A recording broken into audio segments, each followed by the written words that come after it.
Hi friends, today we're going to talk about how to use goddess energy to make more money, to amplify your manifestations, to attract money to you for your divine mission. So I love working with goddesses.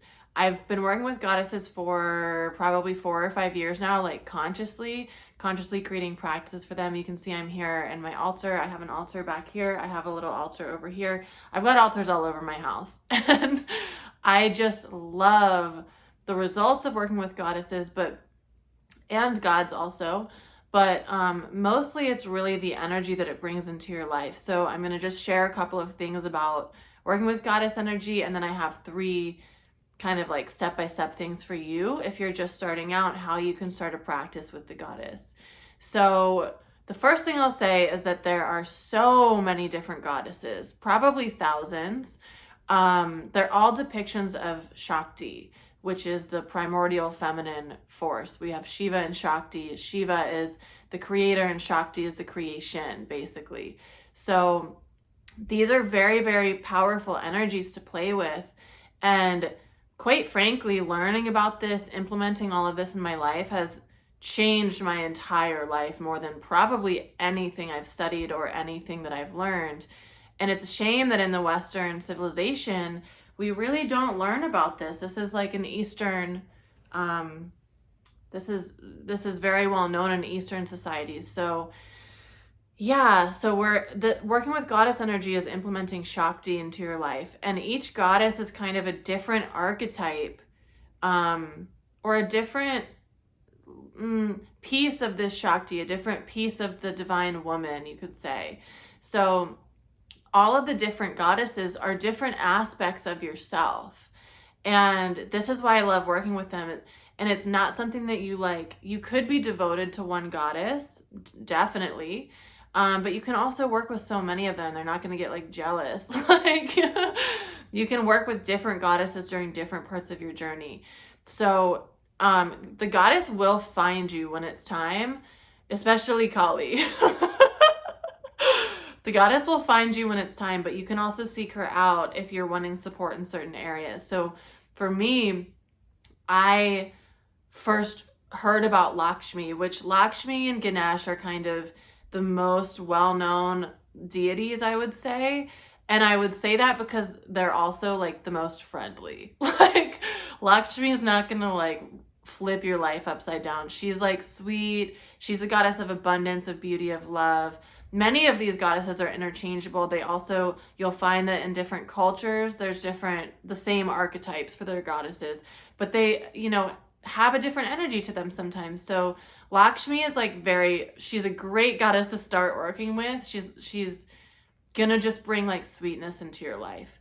So, and more so than sweetness, like coins and money and like abundance. And this is who I first started working with. And I kind of sought her out and was like, hey, so just so you can have an example, here on my altar, I have 2 pictures of Lakshmi. So I love this depiction of her. This is from the Divine Feminine Oracle by Megan Watterson. I think that's her last name.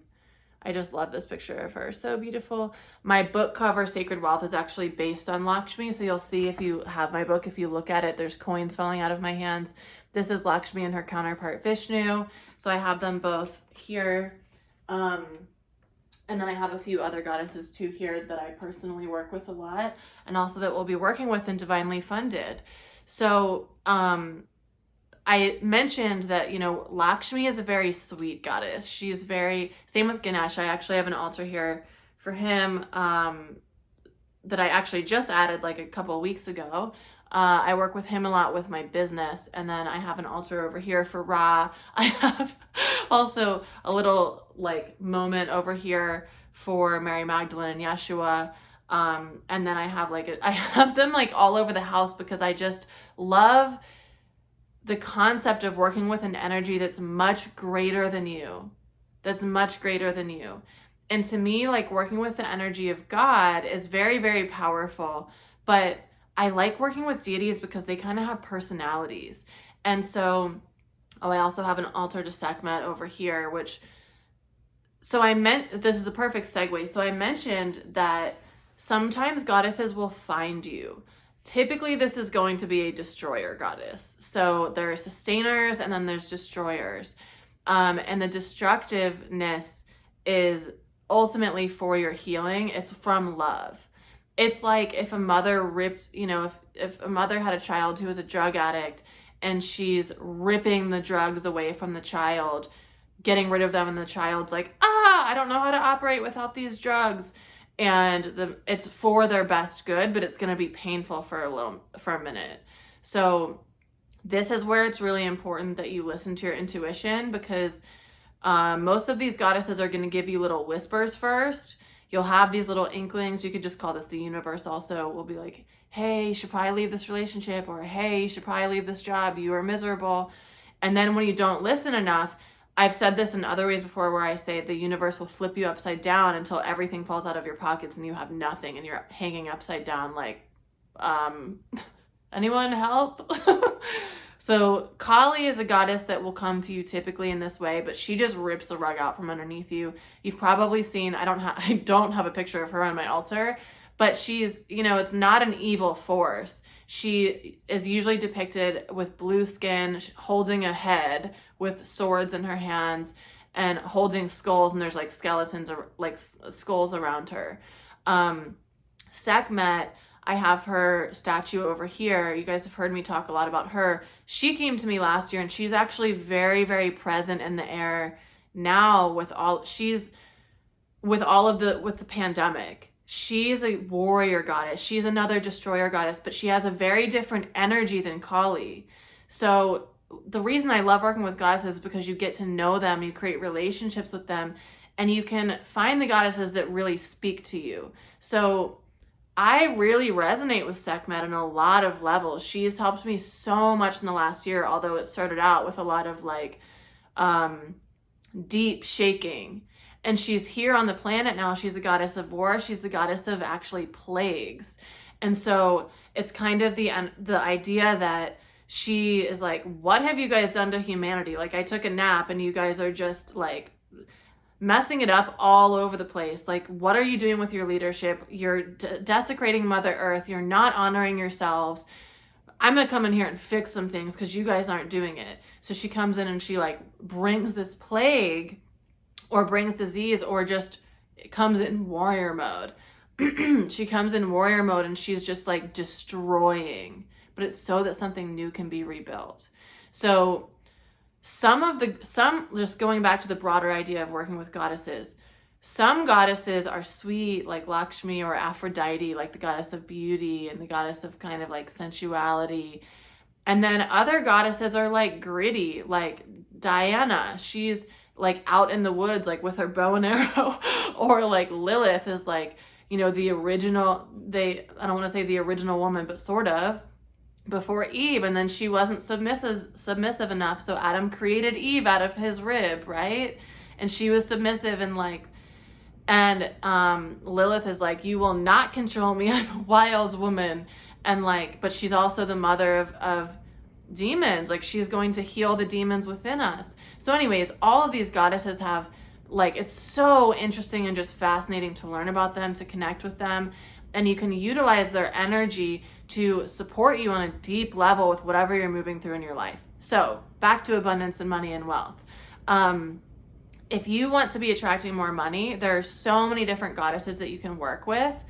I would recommend sustainer goddesses. So this would be, there's a lot of them, but we're going to talk more about this in the seminar on Saturday. So if you want to learn more about it and working with bigger energy on a deeper level, please join the seminar Saturday. You're going to love it. Today, we're just going to go over 3 tips on how you can start to create a relationship with goddesses, because it's going to benefit your life so much. So the first thing is figuring out what you want support with. So, for abundance, if you want to be creating more money, you could work with different goddesses or gods like Isis, Hathor, Lakshmi, Ma'at, Ganesh, who's a god who I've got over here. He's you've probably seen him. He's like I said, him and Lakshmi are the most well known, even if you don't practice anything of the Eastern religions.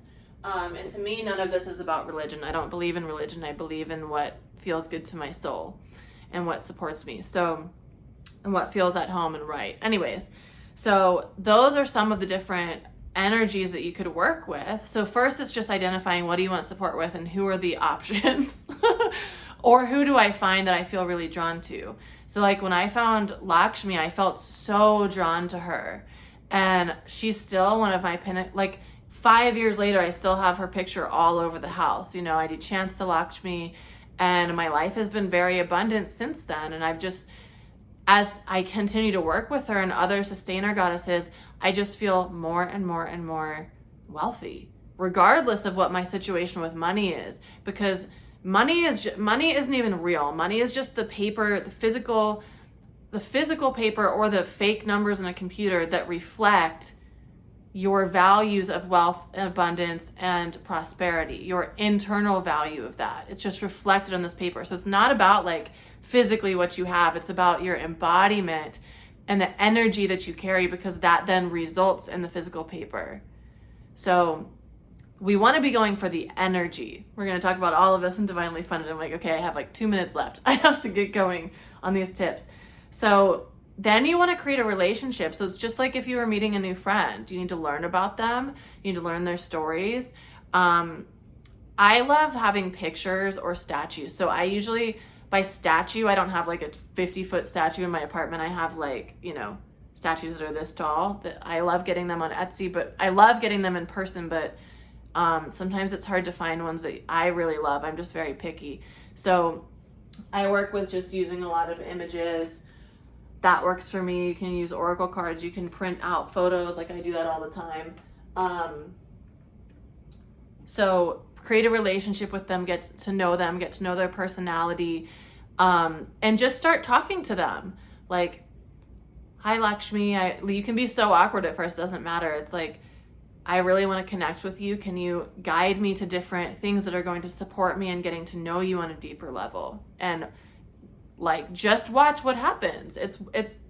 This is the energy of creation. It's so much larger than us. We're like, well, what can I do to connect with them on a deeper level? And it's like, they will bring it to you. You don't need to worry about it. Just be in the pure energy that you want to connect. And okay, there's so much I want to say here, but we're going to go more into this on the seminar Saturday. So please join. You can join at the link in my bio if you like this information. Divinely Funded, we're going to have a whole module on this. The next thing that I would say is allow their energy to come into you. And a lot of times this is going to start out as you will be working with this energy as a third party, like it's an external deity that you're working with. But eventually you get to know them so well, and you recognize their energy, you know their energy. Like I'm like, oh, that's Hathor. Oh, that's Isis, goddess Isis. Oh, that's like, just in case any of you guys haven't heard of Isis, a lot of people are like, why is that her name? It's like, because she's way before the new version of that term. Anyways, then it becomes, you go from worshiping sort of this external deity or praising this external deity or trying to connect to the energy of this external deity. Then it becomes you, because God and goddess is you. You are the goddess. So then you're like, what part of myself is Lakshmi, and how can Lakshmi come out as myself? How can I embody Hathor? How can I embody Aphrodite? How can I embody Green Tara? And then and that's where the real magic happens. But the whole process is just so beautiful. There's so many ways that you can create this relationship. So like I said, join the seminar Saturday. It's called Miraculously Manifesting Money for Your Divine Mission. We're going to be talking all about wealth consciousness, and how this intertwines with your soul mission. And then in Divinely Funded, we're going to go into all of this on a deep level. It's a 4-month experience together.